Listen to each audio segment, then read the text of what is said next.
pertanyaan berikutnya, Mas Anies. Anda sudah menjelaskan semua. Nanti mungkin kita bisa klarifikasi dengan data yang lebih jelas di lain kesempatan. Nah, kita beralih soal pertemuan antara Presiden Jokowi dengan SBY yang terjadi kemarin.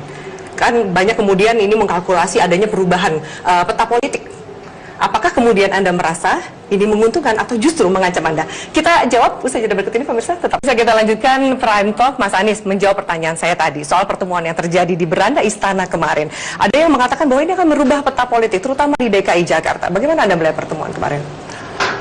Saya melihat ini baik. Setiap pemimpin bangsa berkomunikasi, berdialog, itu akan punya dampak ke bawah. Karena jika pemimpin itu tidak berkomunikasi, tidak berdialog, ketegangannya bukan di elit aja, tapi di tingkat grassroots. Jadi bagi iklim politik nasional itu positif, itu baik, dan buat Jakarta pun baik. Oke, untuk yang sedang berkontestasi, Anda lihat bahwa kemudian dari 3 kandidat kemudian menjadi 2 kandidat, dan SBY tentu berkaitan dengan kompetitor Anda di putaran sebelumnya, Agus dan Silvi. Apakah Anda melihat ini ada juga koalisi atau kemudian arahan geseran suara? Karena siapapun yang mendapatkan 17% dari Agus mungkin menguntungkan di putaran kedua. Tentu kita lihat, tapi sebenarnya yang maju pilkada kan Pak Agus Harimurti Yudhoyono, bukan Pak SBY. Jadi ini adalah pertemuan antara Ketua Partai Demokrat yang juga adalah mantan presiden dengan presiden. Tapi karena Agus didukung, voter utamanya adalah Partai Demokrat. Saya masih tetap melihat bahwa warga Jakarta itu ketika memilih, melihat calon. Bukan partai. Oh, tentu ada afiliasi partai, tapi mereka mayoritas melihat karena calon. Dan sebenarnya pilkada di mana-mana itu melihat itu. Ada komponen partai. Soalnya kalau kita menggunakan komponen partai, jumlah suara partai beda dengan jumlah suara calon yang usungnya.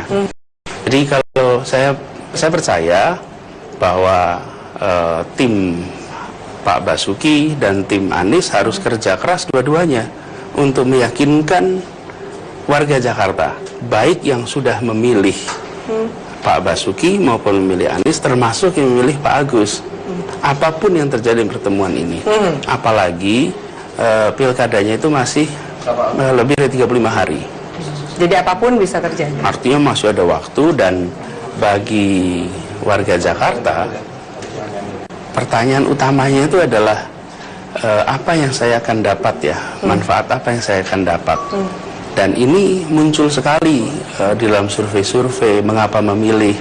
Jadi saya malah merasa bahagia terjadi pertemuan-pertemuan ini, dan menurut saya elit politik Indonesia harus bisa komunikasi, harus bisa berinteraksi, sehingga warga pun melihat perbedaan politik boleh ada, bahkan debat pun boleh. Kita itu kalau ada yang berdebat, ada yang bicaranya berbeda, menentang, rasanya musuhan, berarti nggak boleh ya. Jadi sementara nggak apa-apa. Bahkan kalau misalnya saya dikritik, saya kritik balik, nggak apa-apa, tetap berteman. Tapi kita ini punya kecenderungan, kalau sudah kritik berarti wah ini maunya musuhan, lalu nggak komunikasi, nggak interaksi. Sejauh ini komunikasi dari partai-partai yang mendukung Agus Silvi sudah menjalin komunikasi juga dengan Anda? Iya, di tingkat kalau di tingkat nasional itu ada komunikasi, tapi kami itu memberikan atau kami punya kesepakatan gitu bahwa komunikasi antar partai itu dilakukan oleh partai politik juga. Jadi saya dan Bang Sandi itu konsentrasinya lebih pada kampanyenya, lebih pada kita menyusun strategi pemenangannya. Jadi itu komunikasinya antara Gerindra dan PKS, tidak ke Anda dan saya? Betul, karena kami itu diusung oleh PKS dan Gerindra.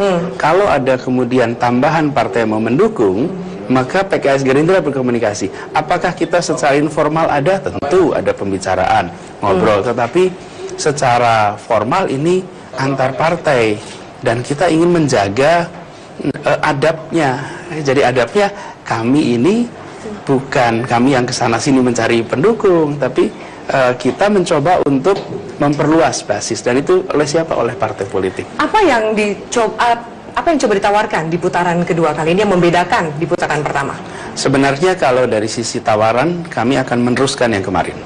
kita konsentrasi pada penyediaan lapangan pekerjaan. Karena dibutuhkan sekali, dan termasuk diantaranya adalah melalui penumbuhan wirausaha. Wirausaha itu harus kita tumbuhkan, dan programnya OKOC yang kemudian penyebutannya cukup populer sekarang. Ini kita rasa kunci. Kalau warga Jakarta mendapatkan kesempatan bekerja yang lebih luas, maka kesejahteraan bisa meningkat, pertumbuhan ekonomi juga akan terbantukan.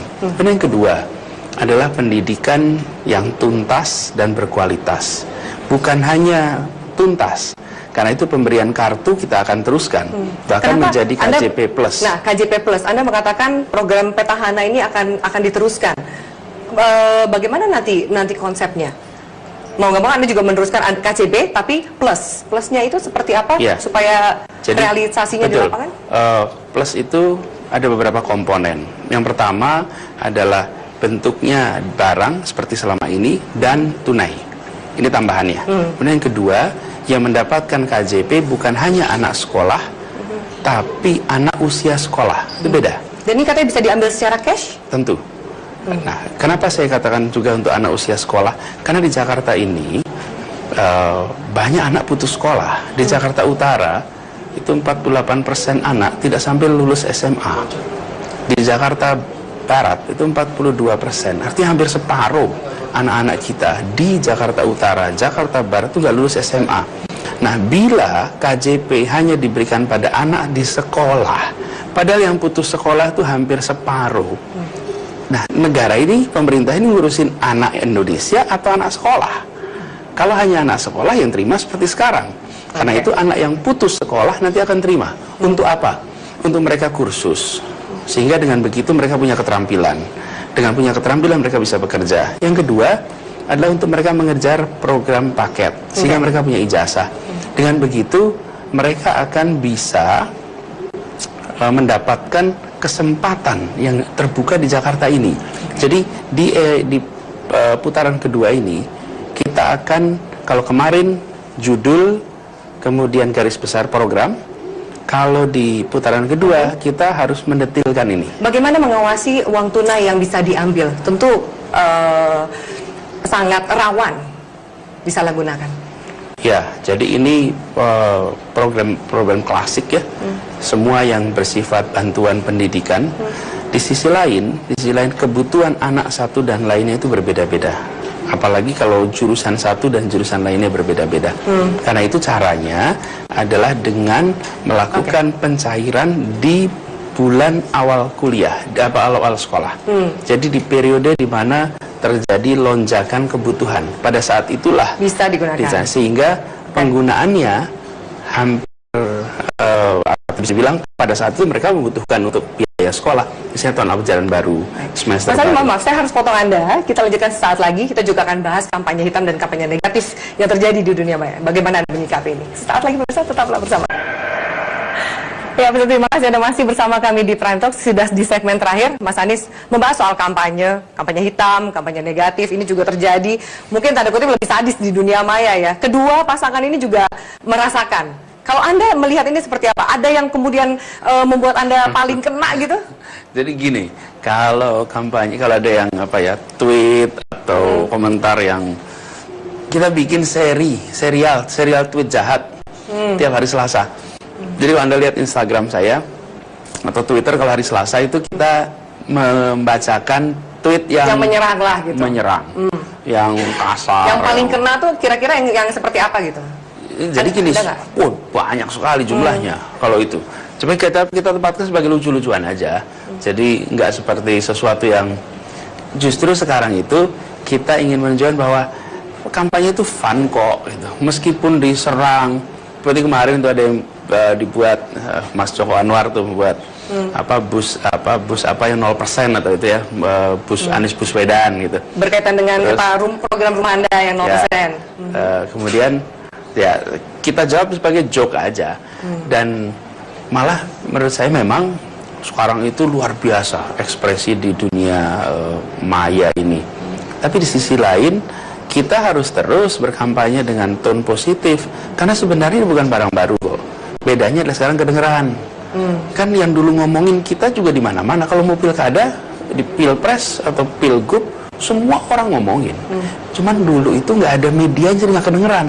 Kuping kita cuma dua, kita hanya dengar orang sekitar kita. Hari ini karena ada alat ini maka kita dengar. Sebenarnya fenomena bahasa Jawa ngerasani, ngomongin itu kalau sekarang ngomongin di Facebook jadi kita bisa baca. Tapi tidak berarti kemudian karena ada itu semua maka fokusnya berubah. Tidak. Kami tetap fokusnya di program, fokusnya rencana kerja, meskipun kedengaran itu semua. Jadi sebenarnya bukan membicarakannya, mengejeknya, itu bukan barang baru. Yang baru itu kedengerannya. Kedengerannya. Iya, kalau dulu karena kita nggak denger kan. Sekarang misalnya gini, orang di Cirebon ngomongin kita. Dulu kan dulu ngomongin. Iya kan? Ya. Cuman sekarang kedengeran. Nah, karena itu mari saya dan ajak teman kita fokus. Karena pilkada ini adalah untuk warga Jakarta. Jadi mau fitnah macam-macam, muncul cerita macam-macam. Kalau misalnya itu fitnah, counter. Kalau kemudian pertanyaan program dijawab. Jadi tenang aja gitu. Jangan dan ada yang diblok, ada apa pernah kemudian diblok? Enggak pakai blok-blokan. Enggak pernah ngeblok juga. Diterima saja. Diterima saja ya. Terima aja. Enggak diblok, bahkan yang apa namanya kasar itu malah dibaca. Dan apa yang terjadi? Ketika seseorang mengetweet atau menggunakan dengan kata kasar, mendadak dia sadar, dilihat begitu banyak orang.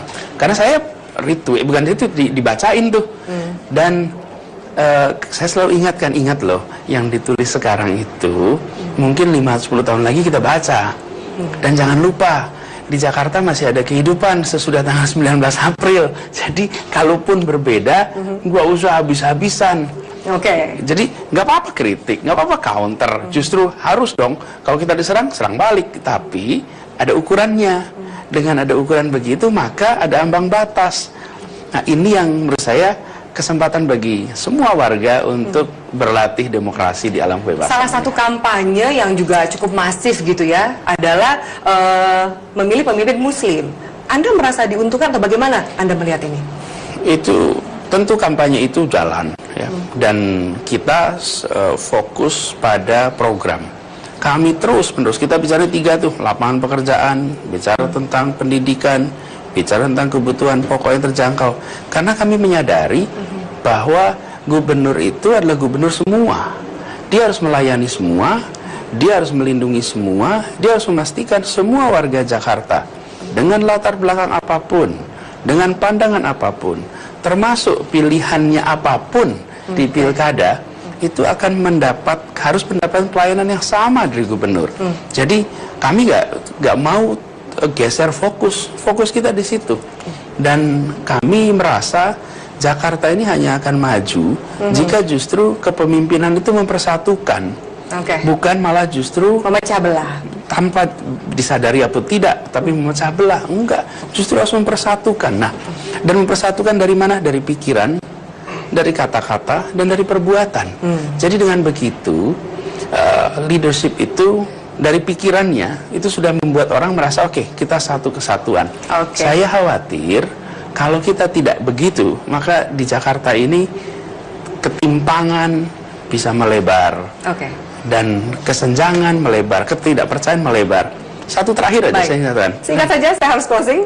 Di Jakarta ini lebih dari 50% warga nggak percaya menitipkan anaknya pada tetangga. Itu artinya tingkat kepercayaan antar tetangga aja ini rendah. Bagaimana kepercayaan pada pemimpin, bagaimana yang lain? Nah, karena itu kita ingin bangun suasana